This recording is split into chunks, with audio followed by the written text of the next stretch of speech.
Welcome to my channel. तो आज हम एमपी टेट का एक और प्रीवियस ईयर का पेपर करने जा रहे हैं। तो जो कि कल से स्टार्ट हो गई है, होने वाली है और उसके लिए आप सभी प्रिपरेशन कर रहे हैं।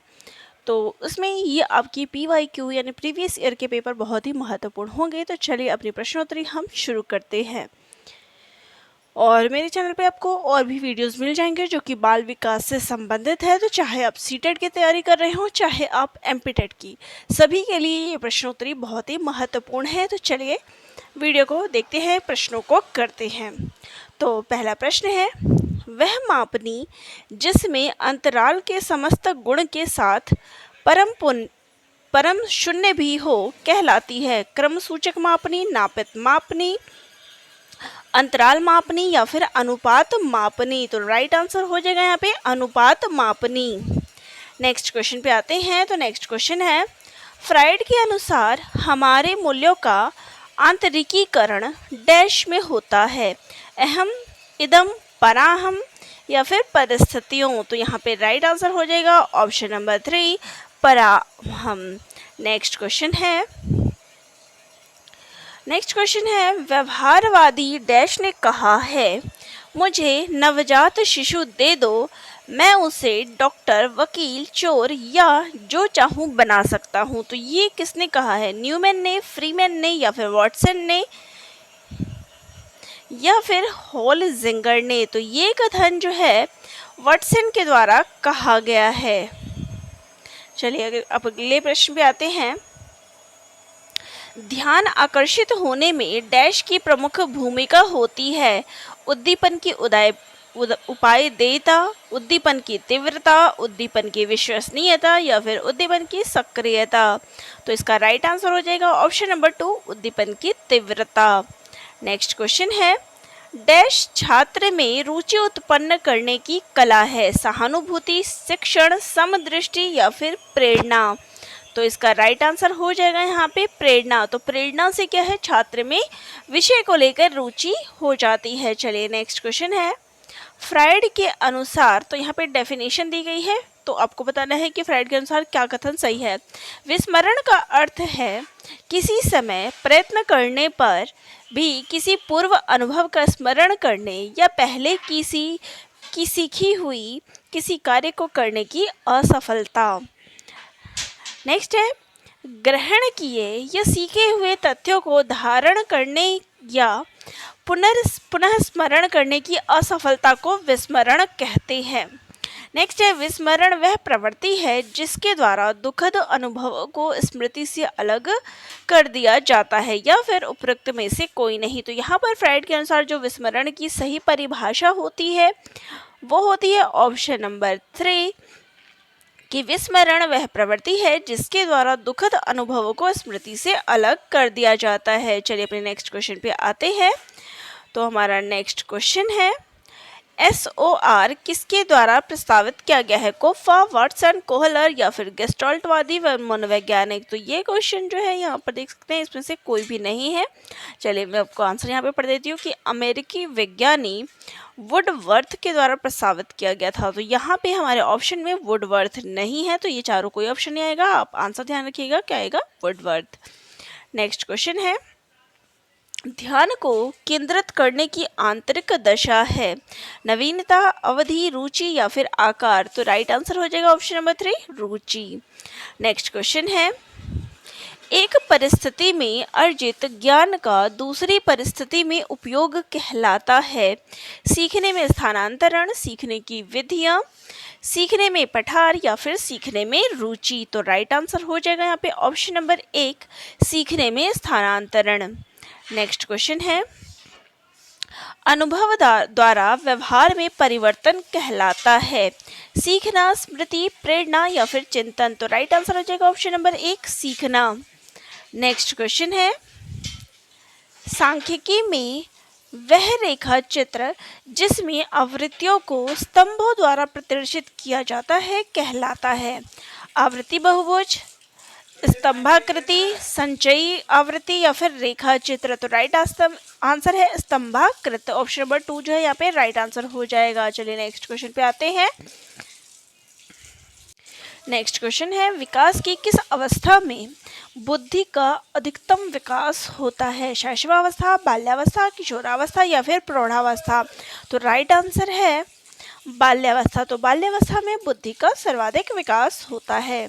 नेक्स्ट है, शिशु का अधिकांश व्यवहार आधारित होता है नैतिकता पर, मूल प्रवृत्ति पर या फिर वास्तविकता पर या फिर ध्यान पर? तो राइट आंसर है ऑप्शन नंबर 2, मूल प्रवृत्ति पर।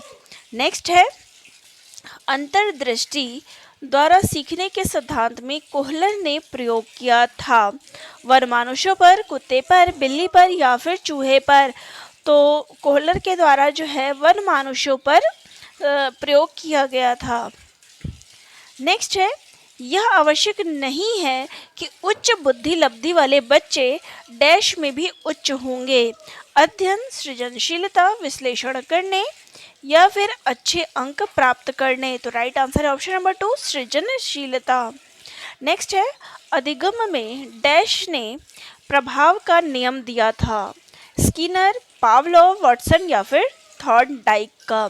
तो अधिगम का जो सिद्धांत है उसमें प्रभाव का नियम देने वाले थे थॉर्नडाइक। नेक्स्ट क्वेश्चन है, निम्न में से किस विधि का उपयोग स्मृति के मापन के लिए नहीं किया जाता है?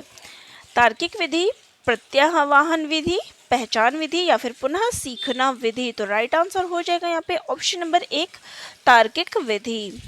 नेक्स्ट क्वेश्चन है, प्रासंगिक अंतर्बोध परीक्षण यानी कि TAT का विकास डैश द्वारा किया गया था? होल्ट्जमैन, साइमंड, मरे या फिर बैलक के द्वारा? तो राइट आंसर है ऑप्शन नंबर 3, मरे के द्वारा। चलिए नेक्स्ट है, मनोविज्ञान का शिक्षा के क्षेत्र में सबसे बड़ा योगदान है? शिक्षक केंद्रित शिक्षा, विषय केंद्रित शिक्षा, क्रिया केंद्रित शिक्षा या फिर बाल केंद्रित शिक्षा? तो राइट आंसर है यहाँ पे ऑप्शन नंबर 4, बाल केंद्रित शिक्षा। नेक्स्ट क्वेश्चन है, निम्नलिखित में से कौन सा वृद्धि और विकास के सिद्धांतों से संबंधित नहीं है? वर्गीकरण का सिद्धांत, निरंतरता का सिद्धांत, समन्वय का सिद्धांत या फिर व्यक्तिगतता का सिद्धांत? तो राइट आंसर है यहाँ पे वर्गीकरण का जो सिद्धांत है वो वृद्धि और विकास से संबंधित नहीं है। नेक्स्ट आंसर है, नेक्स्ट क्वेश्चन है, कक्षा शिक्षण में पाठ प्रस्तावना सोपान सीखने के किस नियम पर आधारित है? सादृश्यता का नियम, प्रभाव का नियम, तत्परता का नियम, साहचर्य का नियम? तो राइट आंसर है तत्परता का नियम। नेक्स्ट क्वेश्चन है, सम प्रत्यय निर्माण का प्रथम सोपान है? विभेदीकरण, सामान्यीकरण, प्रत्यक्षीकरण या फिर पृथक्करण? तो राइट आंसर है यहाँ पे प्रत्यक्षीकरण। नेक्स्ट क्वेश्चन है, प्रेक्षणात्मक अधिगम संप्रत्यय डैश द्वारा किया गया था? बेंडूरा, टॉलमैन, थॉर्नडाइक या फिर कोहलर? तो राइट आंसर हो जाएगा ऑप्शन नंबर 1, बेंडूरा के द्वारा। नेक्स्ट है, उदाहरण, निरीक्षण, विश्लेषण, वर्गीकरण, नियमीकरण निम्नलिखित में से किस विधि के सोपान हैं? आगमन विधि के, निगमन विधि के, अंतर्दर्शन विधि के या फिर बहिर्दर्शन विधि के? तो ये जो है आपका जो ये उदाहरण, निरीक्षण, विश्लेषण ये सभी आगमन विधि के अंतर्गत आता है। चलिए नेक्स्ट क्वेश्चन है, अवधान के आंतरिक अथवा व्यक्तिनिष्ठ निर्धारक हैं?